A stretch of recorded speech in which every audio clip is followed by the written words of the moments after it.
നമ്മൾ വല്ലാതെ ശ്രദ്ധിക്കേണ്ട ഒരു കൂട്ടരുണ്ട്.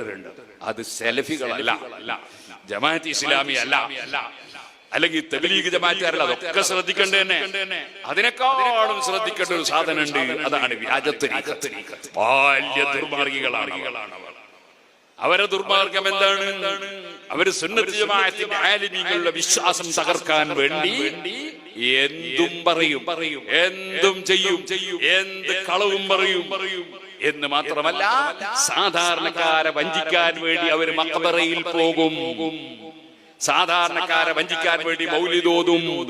അവർ സാധാരണക്കാരെ വഞ്ചിക്കാൻ വേണ്ടി റാത്തീബ് ചൊല്ലും. അവര് സാധാരണക്കാരെ വഞ്ചിക്കാൻ വേണ്ടി ഔലിയാക്കളെ ബഹുമാനം പറയും.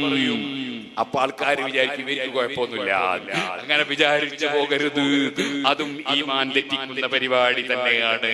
അതെങ്ങനെയാ ഉസ്താദ് ഞങ്ങൾക്ക് മനസ്സിലാകുക?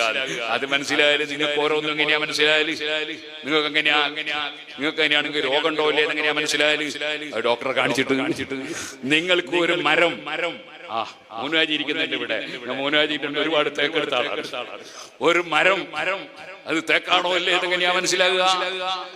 അത് മരത്തിനെ കുറിച്ച് വിവരമുള്ളവരെ കൊണ്ട് പരിശോധിപ്പിച്ചാൽ മനസ്സിലാവും. നിങ്ങൾക്കൊരു നല്ല കളറുള്ള ഒരു സാധനം കിട്ടി, ഇത് പൊന്നാണോ പൊന്നല്ലേ എങ്ങനെയാ മനസ്സിലാകുക? അതിന് പൊന്നിന്റെ പണിക്കാരെ കാണിച്ചു നോക്കിയിട്ട് അവർ വരസീറ്റ് കാണിച്ച് പറഞ്ഞു തരും. ഇതുപോലെ ഒരു സാധനം പേച്ചതാണോ അല്ലേ എങ്ങനെയാ മനസ്സിലാകുക? അത് ആലിമീങ്ങളോട് ചോദിക്കണം. ആലിമീങ്ങൾ പറഞ്ഞു തരും, ഇന്നത് വെളിച്ചതാണ്, ഇന്നത് വെളിച്ചതല്ല എന്ന് പറഞ്ഞു തരും. നിങ്ങൾക്ക് മനസ്സിലായില്ലേ? അപ്പൊ ഓരോന്നിനും വിവരമുള്ളവർ പറയുന്നതാണ് കേൾക്കേണ്ടത്, ജാഹിലീങ്ങൾ പറയുന്നതല്ല കേൾക്കേണ്ടത്. നിങ്ങൾ കണ്ടോ ഒരു ബുക്ക്? ഇതൊരു വ്യാജത്തരീഖത്തുകാരെ ബുക്കാണ്. പേര് ഞാൻ പറയൂല. പറയാത്തെന്താ അറിയോ? പറയൽ ആവശ്യമായി വരുമ്പോ പറയും. പറയാത്ത അത് പറഞ്ഞാൽ ഓരോരുത്തർ അതിങ്ങനെ അതെവിടെയാ കിട്ടുക നോക്കിയാ എന്നിട്ട് വേണ്ടാത്ത വായിക്കും. പിന്നെ നിങ്ങളെ അവസ്ഥ വായിച്ചത്. ഞാൻ ഡോക്ടറാ, എനിക്ക് ചിലപ്പോ മലവും പരിശോധിക്കേണ്ടി വരും, മൂത്രവും പരിശോധിക്കേണ്ടി വരും, ചലവും പരിശോധിക്കേണ്ടി വരും, ഇവരുടെ മരുന്നും കൊടുക്കേണ്ടി വരും. നിങ്ങളെന്തിന് മലം പരിശോധിക്കാൻ പോകണം? നിങ്ങളെന്തിന് മൂത്രം പരിശോധിക്കാൻ പോകണം? എനിക്ക് മരുന്ന് കൊടുക്കണം. അപ്പൊ എനിക്ക് അതൊക്കെ പരിശോധിക്കേണ്ടി വരും. അതുകൊണ്ട് അതൊന്നും നിങ്ങൾ തരേണ്ട. അതുകൊണ്ടാ ഞാൻ പറയാത്തത്. തെരഞ്ഞിട്ട് വിട്ടുപോണ്ട. നിങ്ങളെ കൈമിൽ നെൽസാക്കണ്ട. നിങ്ങളെ കയ്യോന്ന് ചോദിക്കും എന്നോട്. എന്റെ കൈക്ക് ഉറയിട്ടിട്ടുണ്ട്. അങ്ങനെ നെൽസ് കരളുന്ന കൈയല്ല. മനസ്സിലായില്ലേ? ഞാൻ കൈക്ക് ഉറ സ്വീകരിച്ചിട്ടുണ്ട്. അതിന്റെ പ്രതിരോധ ശക്തിയും അല്ലാഹുവിന്റെ തൗഫീഖ് കൊണ്ട് ഉസ്താദുമാരെ ബർക്കത്ത് കൊണ്ട് കിട്ടിയിട്ടുണ്ട്. അതുകൊണ്ട് നിങ്ങളത് പറ്ററിയാൻ പോണ്ട. ഞാൻ പറഞ്ഞു വരുന്നത് നിങ്ങളൊന്ന് മനസ്സിലാക്കാൻ വേണ്ടി, ഒരു ഉദാഹരണത്തിന് വേണ്ടി നിങ്ങൾ മനസ്സിൽ ഇരിക്കട്ടെ എന്ന് വിചാരിച്ച് പറയാണ്. ആളുകൾ പേച്ചിട്ട് പറഞ്ഞ കാര്യമല്ലല്ലോ. സുബ്ഹാനല്ലാഹ്. ഒരാളെ പറ്റി പറയാണ്, അള്ളാഹുവിന്റെ ഇസ്കിനായി 3 വർഷത്തോളം ഏകാന്തവാസം അനുഷ്ഠിച്ചു. അള്ളാഹുവിനെ നേടുന്നതിനായി അദ്ദേഹം ദുനിയാവ് ഉപേക്ഷിച്ചു. പിന്നീട് അള്ളാഹുവിന്റെ നിർദ്ദേശപ്രകാരം തന്നെ ദുനിയാവിലേക്ക് മടങ്ങി വന്നു.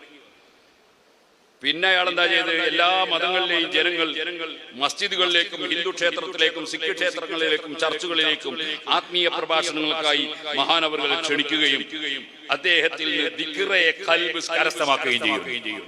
ഇങ്ങനെയുള്ള ഒരാൾ അയാൾ വിശ്വാസം പഠിപ്പിക്കുന്നത് എന്താണ്? അയാളെ വിശ്വാസത്തിന്റെ ഒറ്റ മോഡല് മാത്രം ഞാനൊന്ന് വായിക്കാം, കേട്ടോളി. അള്ളാഹു ആത്മാക്കളെ സൃഷ്ടിക്കുവാൻ ഉദ്ദേശിച്ചപ്പോൾ അവൻ പറഞ്ഞു കുൻ ഉണ്ടാവുക. അങ്ങനെ എണ്ണമറ്റ ആത്മാക്കൾ ഉണ്ടായി. അള്ളാഹുവിന്റെ തൊട്ട് മുന്നിൽ അള്ളാഹ് എന്ത് മുന്ന്, എന്ത് പിന്ന്, എന്ത് വലത്ത്, എന്ത് ഇടത്ത്. ഇത് സെലഫികളെ വിശ്വാസ. എന്ത് അള്ളാഹ് വലത്തുണ്ട്, ഇടത്തുണ്ട്, മുന്നുണ്ട്.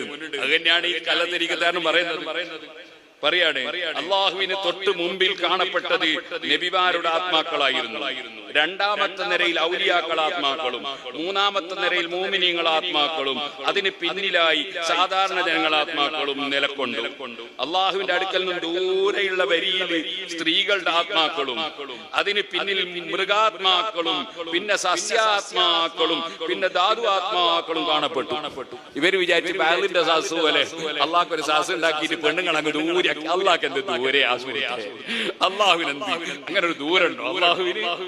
എന്ന് പറയാണ് പെണ്ണുങ്ങൾ ദൂരെയായി പോയി. അള്ളാഹ് എന്താ സംഭവിച്ചതെന്നാ എനിക്ക് കേൾക്കണം. ധാതു ആത്മാക്കൾക്ക് ചലിക്കാൻ കഴിവില്ലായിരുന്നു. അള്ളാഹുവിന്റെ വലതുവശത്ത് മലക്കുകളും. അള്ളാഹ്ക്ക് മലക്ക് കൊടുത്തൊക്കെ സലഫികളെ വാദം. അള്ളാഹുവിന്റെ വലതുവശത്ത് മലക്കുകളും അതിനെ തുടങ്ങി സ്വർഗീയ സ്ത്രീകളുടെ റൂഹുകളും സ്ഥാനം പിടിച്ചു. അവർക്ക് അള്ളാഹുവിനെ മുഖം കാണുവാൻ കഴിഞ്ഞിരുന്നില്ല. അള്ളാഹ്ക്ക് ഒരു മുഖം, ഇത് മുജാഹിദിന്റെ വാദമാണ്, സലഫിന്റെ വാദം. അള്ളാഹ്ക്ക് മുഖമുണ്ട്. അങ്ങനെ അള്ളാഹിന്റെ മുഖം കണ്ടില്ല മലക്കുകളും ആ പെണ്ണുങ്ങളൊന്നും അള്ളാഹിന്റെ മുഖം കണ്ടില്ല. ഇവര് പറയാ ഇക്കാരണം കൊണ്ട് മലക്കുകൾക്ക് അള്ളാഹുവിനെ കാണുവാൻ കഴിയില്ല. അള്ളാഹുവിന്റെ മുഖം കാണാൻ കഴിയാത്തത് കൊണ്ട് മലക്കുകൾക്ക് അള്ളാഹിനെ കാണാൻ കഴിയൂല. അതിന് പിന്നിലായി ഉണ്ടായിരുന്ന നൂരീ മുവക്കിലുകളുടെ ആത്മാക്കളായിരുന്നു. അവര് പിന്നീട് നബിമാരുടെയും ഔലിയാക്കളുടെയും സഹായികളായി ഭൂമിയിൽ വരികയുണ്ടായി. അള്ളാഹുവിന്റെ ഇടതുവശത്ത് ജിന്നുകളുടെ ആത്മാക്കളും ശേഷം ദുരാത്മാക്കളും ദുഷ്ടാത്മാക്കളും നിലകൊണ്ട് ഇക്കോട്ടർ ഭൂമിയിൽ വന്നതിന് ശേഷം ഇബ്ലീസിനെ അവരുടെ ജോലികളിൽ സഹായിച്ചു. ഒരു പുതിയ അഖീദ പറയാണ് ഈ കള്ളത്തരീഖത്തുകാരൻ എന്നിട്ട് പറയാണ് അള്ളാഹുവിന്റെ ഇടതും വലതും വശങ്ങളിലുള്ള ആത്മാക്കൾക്കും വിദൂരതയിൽ നിലകൊണ്ട സ്ത്രീകൾ ആത്മാക്കൾക്കും ദൈവിക വെളിപ്പാടിന് സാക്ഷ്യം വഹിക്കാൻ കഴിഞ്ഞിരുന്നില്ല. ഇക്കാരണത്താൽ ജിന്നുകൾക്കും മലക്കുകൾക്കും സ്ത്രീകൾക്കും അള്ളാഹുവിനോട് സംസാരിക്കാൻ കഴിയുമെങ്കിലും അവർക്ക് അവനെ ദർശിക്കുവാൻ സാധിക്കുന്നതല്ല. ഇനി ഇതിൽ വേറെയും കുറെ തോന്നിയാസം ഉണ്ടാവും. ഞാൻ വായിക്കുന്നില്ല. ഇതിൽ അള്ളാഹ്ക്ക് മണവാട്ടി ഉണ്ട് എന്ന് പറയുന്നത് മനസ്സിലായില്ലേ? അതുപോലെ കടുത്ത തോന്നിവാസം, പച്ച കുഫ്ർ, ഈമാൻ നഷ്ടപ്പെട്ടു പോകുന്ന കുഫ്ർ. ഇത് തരീഖത്തിന്റെ ശൈഖാണ് പോലും, മുറബിയായ മുർശിദായ ശൈഖാണ് പോലും. ഇങ്ങനെ തരീഖത്തിന്റെ പേരിൽ ഈമാനിൽ നിന്ന് കുഫ്റിലേക്ക് കൊണ്ടുപോകുന്ന ധാരാളം കക്ഷികളുണ്ട്. അങ്ങനത്തെ കക്ഷികളാണ് റാഫിലത്തിനെ പിന്തുടർന്നവരാണ് അവർ. റാഫിലത്തിന് ടീം ഉണ്ടായിരുന്നു. അബൂബക്കർ റളിയല്ലാഹു പിഴച്ചുപോയി, ഉമർ റളിയല്ലാഹു പിഴച്ചുപോയി, ഇതൊക്കെ പറഞ്ഞവരാണ് അവർ. ആ റാഫിലത്തിനെ പിന്തുടർന്നവരാണവർ. ആ റാഫിലത്താണ് അല്ലാഹു കയ്യും കാലും വലത്തു എടുത്തൊക്കെ ഉണ്ട് എന്ന് പറഞ്ഞത്. അതാണ് സലഫികളും പിന്തുടർന്നത്. ആ റാഫിലത്തിൽപ്പെട്ട ഒരു ടീമാണ് മുമ്പ് പറഞ്ഞിരുന്നത്. എന്ത് ഞാൻ ഇവിടെ വെച്ച് പറഞ്ഞിരുന്നു. എന്ത് പറഞ്ഞു? അലി ഇബ്നു അബീ ത്വാലിബ് റളിയല്ലാഹു അൻഹുവിനെ ലോകത്തിന്റെ മുഴുവൻ നിയന്ത്രണങ്ങളും അല്ലാഹു ഏൽപ്പിച്ചു കൊടുത്തു. ഫഹുവൽ ഖാലിഖുസ് സാനി. അലി ഇബ്നു അബീ ത്വാലിബ് രണ്ടാം പഠിച്ചവനാണ്. അതന്നെയാണ് വ്യാജത്തരീഖക്കാരൻ കേരളത്തിൽ പാടിയത്. ആരാ നിങ്ങളെ പടച്ചോന്, മടവൂര് ഞങ്ങളെ പടച്ചോനാണ്. ഇതൊക്കെ പിഴച്ച് നരകത്തിലേക്ക് ജനങ്ങളെ നയിക്കുന്ന വ്യാജത്വരീഖത്തുകളാണ്. അതിലും എന്റെ മുസ്ലിമീങ്ങൾ പെട്ടുപോയാൽ അതാ നിങ്ങളെ ഈമാൻ പോയി പോകും കേട്ടോ. ഈ കക്ഷികൾ പറയുന്നത് നിങ്ങൾ ഏത് മതമായാലും തരക്കേടില്ല, അതേ സമയത്ത് ദിക്റുൽ ഖൽബുണ്ടായ മദീനാണ്. ഈ എന്താണ് ദിക്റുൽ ഖൽബ്? അല്ലാഹ് പറഞ്ഞതോ ഒരായത്ത് ഞാൻ ഓതി കേൾപ്പിച്ചത് കൂടി നിങ്ങളെ കേൾപ്പിച്ച് നിർത്തട്ടെ. ഇസ്ലാമല്ലാത്തതിനെ വല്ലവനും ദീന് അതാ സ്വീകരിച്ചാൽ അവനിൽ നിന്നത് സ്വീകരിക്കപ്പെടൂല. അവൻ ആഖിറത്തിൽ നഷ്ടപ്പെട്ടവരിൽ പെട്ടവനാണ്. എന്നിട്ട് അല്ലാഹു പറയാണ് കൈഫ യഹ്ദില്ലാഹു ഖൗമൻ കഫറൂ ബഅദ ഈമാനിഹിം. നേരത്തെ ഈമാൻ ഉണ്ടായിട്ട് പിന്നെ അതും രാജിവെച്ചിട്ട് അതാ കുഫറിലേക്ക് പോയ ജനങ്ങളെ അല്ലാഹു സന്മാർഗത്തിലാക്കലെങ്ങനെ? സുന്നത്ത് ജമാഅത്തും വിട്ടിട്ട് വ്യാജത്തരീഖത്തിലേക്ക് പോയവൻ, സലഫിയിലേക്ക് പോയവൻ, ജമാഅത്തിന്റെ അമീരിലേക്ക് പോയവൻ, പടച്ചറബേ വിവരമില്ലാതെ പെട്ടുപോയവർക്ക് ഹിദായത്തിന്റെ വെളിച്ചം കൊടുത്ത് നന്നാക്കണേ അല്ലാഹ്. അതിലേക്ക് പോയവനെ കുറിച്ചടക്കം അല്ലാഹ് പറയാണ് കഫറൂ ബഅദ ഈമാനിഹിം. ഈമാൻ കിട്ടിയിട്ട് അത് ഒഴിവാക്കിയിട്ട് അവിശ്വാസത്തിലേക്ക് പോയ ജനങ്ങളെ അല്ലാഹ് സന്മാർഗത്തിലാക്കലെങ്ങനെ?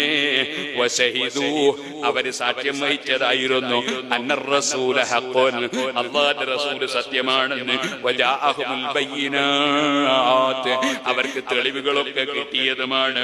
എന്നിട്ട് അവരതും വിട്ടിട്ട് ഇസ്ലാം മതം തന്നെ ആകണമെന്നില്ല എന്നിവരെ പറയുന്ന സ്ഥലത്തേക്ക്, അല്ലാഹുവിന്റെ പുറമെ വേറെ പടച്ചവനുണ്ടെന്ന് പറയുന്ന സ്ഥലത്തേക്ക് അതപ്പതിച്ചല്ലോ.